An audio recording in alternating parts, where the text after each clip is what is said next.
everyone, I am Ishan and welcome to the Race Monkey. What we have over here is the W206 Mercedes Benz C-class, the C300d in particular. Now I had a chance to drive the C200 very briefly, which comes with a 1.5 litre turbocharged petrol engine, and I was yearning to get behind the C300d, which apparently I had a few years ago in the W205 Avatar. Now, this one comes with the AMG line kit as standard and gets the same OM 654 diesel engine that produces the highest torque and power figure in this segment. Now, there are a lot of things to talk about: the engine, the performance, the drivability, and what goes inside that cabin. Some controversial bits and some really good things as well. So, let's get behind the wheel and talk more about what this car is.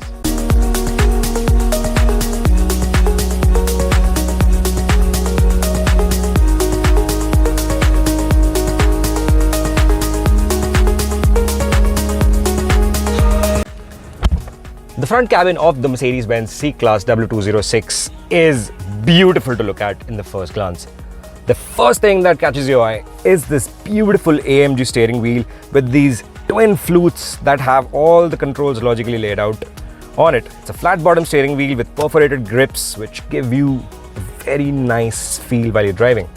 There is this massive touchscreen in the middle which has all the functionalities that you would require on your drives in the city or on the highway.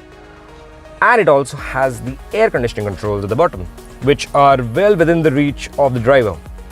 But it is quite a controversial thing, to be honest, and we'll talk about it later on in this video.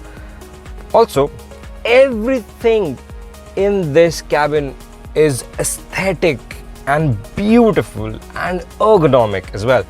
Now, the seats that I'm sitting in are wonderfully laid out. They have a thick bolstering for the back, and just look at these side bolsterings. It's almost as thick as my waist. There is a lot of adjustability for the seat as well. You have electronically adjustable under thigh support, which is quite a boon, especially in this AMG trim where you have these wonderful Arctic leather seats. The headrest is also electronically adjustable and you can get really comfortable in this cabin. Now, every control that you have is logically laid out. You have your touchscreen which is tilted slightly towards the driver. You have all your controls on the door pads. The 12.3-inch instruments display is also crisp and it has all the data that you need. Now, talking about the practicality side, this has quite a lot of storage area. There is a bottle holder which can accommodate 1.5 litre bottles in the door bins. A huge central cubby space which can accommodate 3 to 4 bottles, small ones like these, and your fruits when you're going on a long distance journey. There is a huge cubby hole over here which can accommodate 2 1 litre bottles, your wallet, a few crisps, and there is a small cubby inside as well which has a wireless charging pad for your smartphone. The glove box is also decently sized and it has a great amount of storage in it as well. This cabin in the front is one of the most beautiful things to look at, especially when you sit idle like I am doing right now, where you can appreciate the little details inside this wonderful space. You have these beautiful triple pod AC vents which have ambient light going on in the inside. Talking about the ambient light, this has 64 color ambient light system, and besides that, Mercedes-Benz chose the Burmester surround sound system for the C300d AMG line, so it does look very well packaged.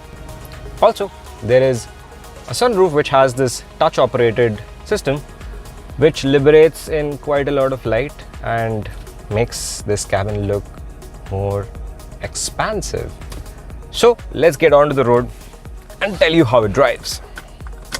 Now, the C300d is powered by the same OM 654 diesel engine, which is a 2 litre turbocharged diesel engine with 4 cylinders which produces 261 bhp and 550 Newton meters of torque, the highest power and torque figure in this segment as of today. This is the same unit that we had in the previous generation W205 C-class, which we had in the RaceMonkey garage 2 years ago in black shade. Now we have the white one, and it still is a rewarding car to drive. Now, this might not be the cushiest car in its segment, but the way it handles and it delivers that power to the ground, it is very, very reassuring. Now, the steering setup also is really good, and it's very cohesive with the entire AMG package. And it just drives beautifully. There is that Germanic stiffness to it, which impresses me a lot. The Mercedes C-Class has been the car which has always delighted me in the way it drives. The C300d W205 was great. The 206 is equally brilliant. Here at the back of the C-Class, things are equally spacious and opulent.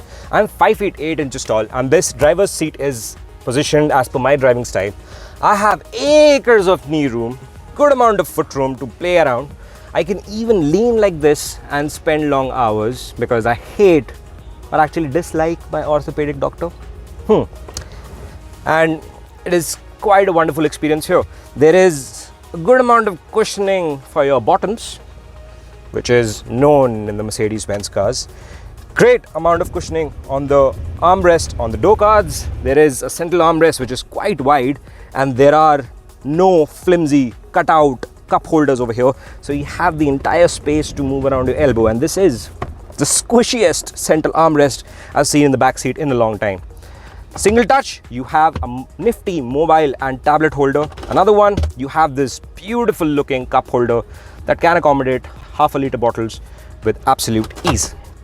We have roller sun blinds over here which cut away all the sunlight. There is an electronic sun blind for the rear, a massive panoramic sunroof which is in 2 parts, and you do feel a little exclusive because the rear passengers have their own cutout for the rear.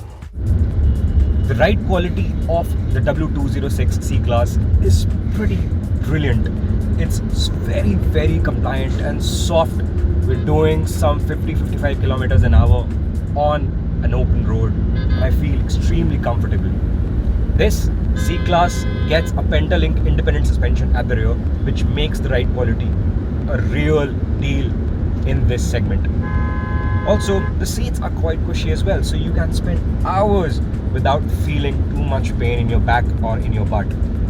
You have a nice sun blind over here, which can cut off the sun that's coming in.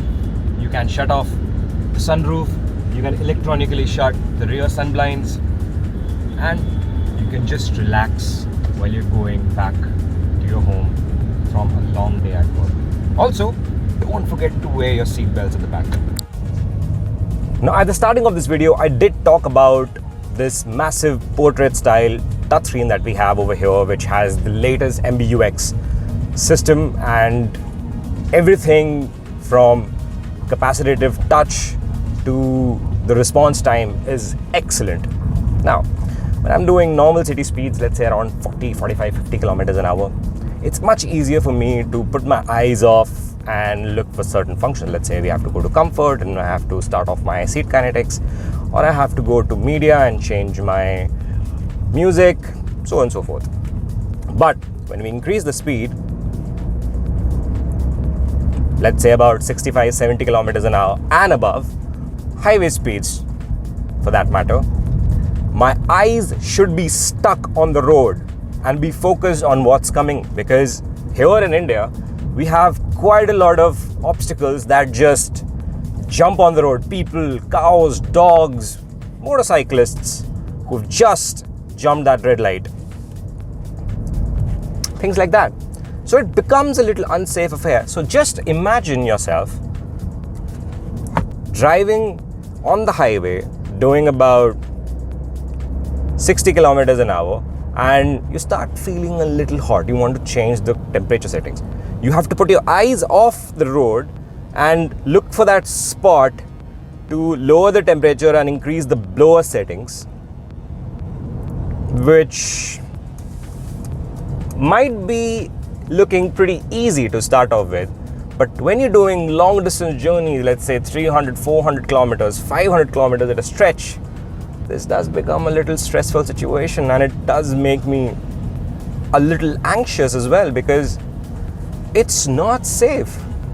Now, I do understand that we as human beings are progressing towards a great technological advancement, and things like these do look as a great projection to that progress. But when it comes to automobiles, you have to look into the safety factor as well. Now, honestly, I'm not a very big fan of these massive touchscreens where brands put almost each and every function into it. Air conditioning system could have had a rotary knob where I can adjust it while keeping my eyes on the road. We do have the volume control over here, which is again a bit of a capacitive touch panel. We have the dynamic control button over here as well, which again is a touch panel. But the things don't get any better from here. The steering wheel that we have over here has touch panels in place of proper physical buttons. Now again, I was driving back from Gurgaon to my place, and my fingers are small for an average human being, and they are thick as well.